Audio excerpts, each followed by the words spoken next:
Adult Lottie is fittingly at her psychiatrist after seeing all of her compound's beehives covered in thick blood. Finally, someone who approaches their trauma in a healthy way.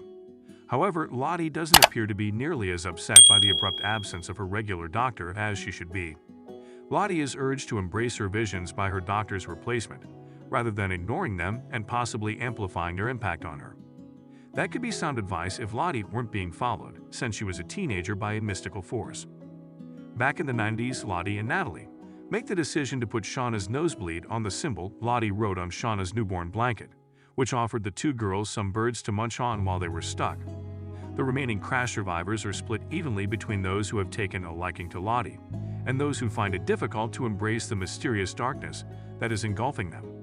Whoever brings in the most gain wins. The two sides push Lottie and Natalie to venture into the wilderness for a competition. Natalie takes the gun because Lottie brought them a bear and birds without even firing a shot.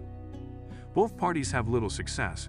The scene in which Natalie and the other members of the squad lose a frozen moose to the depths of a neighboring lake is particularly depressing. Lottie, though, takes a less traditional approach. She stumbles onto a wooden altar with items and empty candle holders hanging from it while she is trudging through the snow. She stabs her palm with a knife, turning the snow drifts beneath the altar red, believing that her blood holds the key to accessing whatever magic swirls about them. We can see Lottie's facade crack when she is alone herself, and without the constant encouragement of her supporters in the cabin to cloud her judgment. She shares the same feelings of helplessness, dread, and confusion as the rest of her team. Maintaining appearances has worn her out, and seeing Lottie alone, away from those she's forced herself to empower, allows us to realize just how worn out she is. Her body will soon reflect it. She arrives at the scene of the plane crash while still bleeding, enters the aircraft through a hatch, and descends to what looks to be a poorly lit mall food court.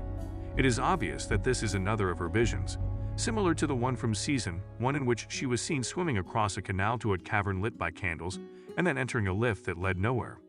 But this time she's seated at one of the food court tables with all of her friends, including the recently deceased Laura Lee. And what else than a sparkling, stripped-down rendition of No Return is playing in the background of her dream.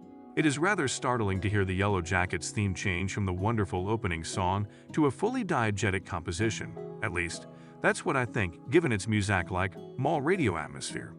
The viewer experiences a profound sensation of discomfort as a result, and the wall separating us from the television is broken down. If the goal of this No Return encore is to give the listener Lottie's identical sense of a deforming reality, it succeeds admirably. Lottie is unable to stay in her own view for too long. In real life, she is bleeding, collapsed, and on the edge of hypothermia. However, she is saved by her friends and taken back to the cabin, where she briefly chats with Natalie before vanishing into the enormous big mega mall in the sky. They both return disheartened and without any food.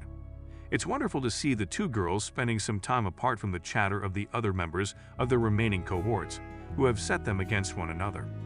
But their amity won't last for very long. In the woods, Tessa and Van are looking for more of the carvings from the hunting cabins, and their quest takes them to a tree whose trunk has snow melting around it. Travis' brother Javi, who had escaped the mushroom-laced feast months earlier, is miraculously still alive after Tessa traces nearby tracks in the snow.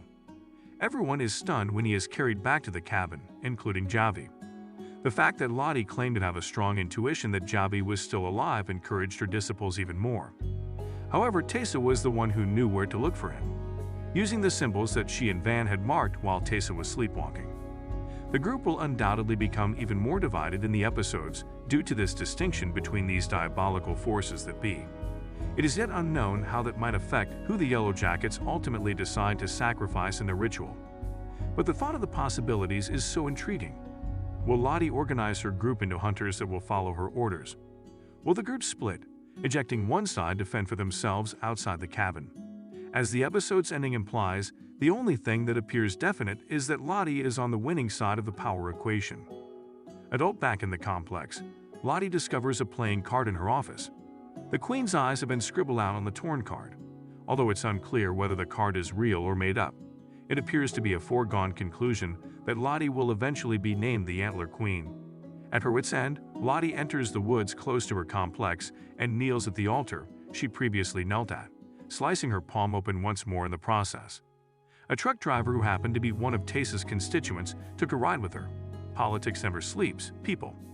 The folder of information outlining the current whereabouts of the Yellowjackets that Tessa had paid a detective to gather last season was next to her when she woke up in her car. We now understand the reason. The adult van, Lauren Ambrose, who works behind the counter and is still displaying the wounds that Tessa assisted in sewing up when she was attacked by a wolf as a teenager, is waiting for her when Tessa trudges into a contemporary video rental store called While You Were Streaming. Although it's a pleasant reunion, Van doesn't need to be drawn into Tessa's risky circle. He appears to be really well adjusted, at least enough to obtain a company license. Every ardent Yellowjackets fan has been waiting for this reunion, and it is likely to please them all. Still, I'm not persuaded. These days, Tessa isn't simply sleepwalking. She's causing full-scale destruction. Van has previously survived once. Her chances of surviving a second time don't appear to be as excellent.